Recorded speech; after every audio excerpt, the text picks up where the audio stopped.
नमस्ते साथीहरू। पछिल्लो 6-7 महिना यता नेपाल भनेको विभिन्न सेन्सिटिभ समयबाट गुज्रेको छ। नेपालले विश्वमै नभएका धेरै परिवर्तनहरू देखेको छ। त्यसै क्रममा जेन्जी विद्रोह, उक्त विद्रोहपछि बनेको कार्की नेतृत्वको सरकार र पछिल्लो समय कार्की नेतृत्वको सरकारले गरेको प्रतिनिधि सभाको चुनाव जस्ता विषयमा नेपालको भू राजनीति अहिले केन्द्रित भएको देखिन्छ। हाम्रो पछिल्लो समय फागुन 21 गते भएको जेन्जी रिभोल्युसन पछाडिको पहिलो प्रतिनिधि सभाको चुनावमा राष्ट्रिय स्वतन्त्र पार्टी, जो रवि लामिछाने नेतृत्वको राष्ट्रिय स्वतन्त्र पार्टीले प्रत्यक्ष बहुमत ल्याउने स्थितिमा पुगेको छ र नेपालमा प्रजातन्त्र आएपछिकै सबैभन्दा शक्तिशाली सरकारको प्रधानमन्त्रीको रूपमा हामीले केही समय पछाडि बालेन शाहलाई देख्न पाउनेछौँ। हामी नेपाली जनताले देख्न पाउनेछौँ र रासोपाबाट अथवा बालेन शाह अथवा सिङ्गो सङ्गठनबाट नेपाली जनताहरूले धेरै ठुला आशा र अपेक्षा गरेको स्थिति छ। अहिले पछिल्लो समय हाम्रो नेपालको पर क्यापिटा इन्कम अनि यो जिडिपी अनि नेपालको एमनेस्टी इन्टरनेसनलले प्रस्तुत गरेको भ्रष्टाचार सम्बन्धी स्थिति र विभिन्न तथ्याङ्कलाई हेरिरहँदा चाहिँ नेपालको स्थान अहिले पनि एकदम कमजोर छ। कतिपय सङ्गठनहरूले नेपाललाई ग्रे लिस्टमा पनि राखेका छन् र नेपालमा लगानी बाहिरबाट भित्रिने पनि चान्स एकदमै कम छ। नेपालको पोलिटिक्स स्टेबल नभएका कारणले, नेपालकोमा एउटा स्थायी एउटा दर्बिलो गभर्मेन्ट नभएका कारणले पछिल्ला दशकहरूमा नेपालले राम्रो आर्थिक वृद्धि दर गर्न अथवा राम्रो बजेट, राम्रो इकोनोमी बनाउन सकेको छैन। छिमेकी देशहरू प्रविधिको युगको चरम उत्कर्षमा पुगिरहँदा उनीहरू विश्वका उदयमान शक्तिको रूपमा आफूलाई प्रस्तुत गरिरहेका छन्। तर हामी चाहिँ एउटा सहज रूपमा बस्ने अथवा इन्कम राम्रो बनाउने, पर क्यापिटा इन्कम, जिडिपी आदिलाई धेरै वृद्धिको दिशातर्फ लग्न नरहेको यो एकदम सेन्सिटिभ अवस्था छ।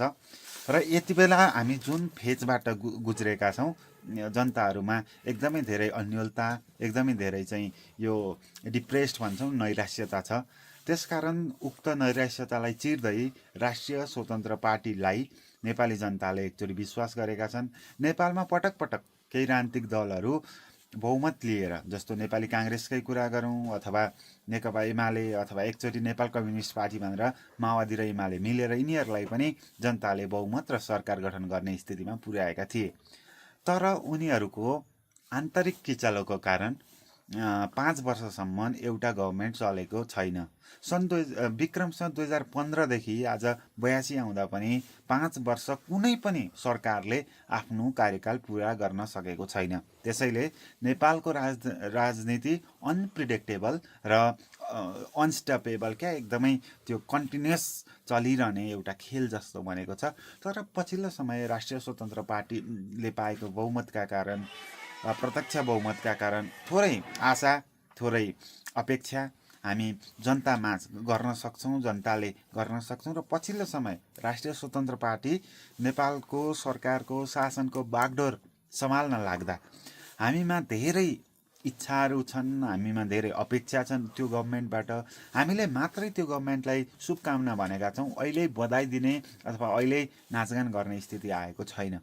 नेपालमा पछिल्लो समय हेर्दा नेपालको वैदेशिक ऋण अथवा सार्वजनिक ऋण एक नागरिक बराबर कम्तीमा पनि 1 लाखको हाराहारी पुगेको छ। यो वैदेशिक ऋण हामीले कुनै न कुनै माध्यमबाट तिर्नुपर्छ।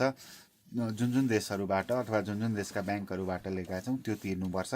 रासोपाको काँधमा वैदेशिक ऋणलाई चाहिँ तिरेर राम्रो एउटा आयातमुखी नभएर सस्टेनेबल अर्थतन्त्र बनाउन सबैभन्दा ठुलो भूमिका खेल्नुपर्छ रासोपाले। र रासोपाभित्र आन्तरिक किचलो नभई 5 वर्षसम्म जनताले दिएको बहुमतलाई कदर गरी स्टेबल गभर्मेन्ट बनाउनुपर्छ।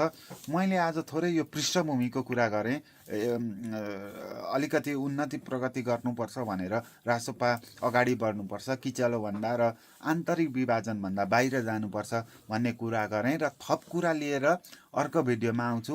अब हाम्रा भोलिका दिनका अपेक्षा के होलान्, नेपाललाई कसरी चाहिँ एग्रिकल्चरमा, हाइड्रो इलेक्ट्रिसिटीमा अनि इन्फ्रास्ट्रक्चर डेभलपमेन्टमा, एग्रो टुरिज्ममा कसरी चाहिँ अघि बढाउन सकिन्छ, नेपालको इकोनोमी कसरी सुधार्न सकिन्छ, अथवा नेपालमा चाहिँ इन्टरनेसनल लगानी क्या विदेशी लगानी कसरी ल्याउन सकिन्छ, यावत विषयमा चर्चा परिचर्चा लिएर अर्को भिडियोमा आउने नै छु। तबसम्मका लागि जय मातृभूमि।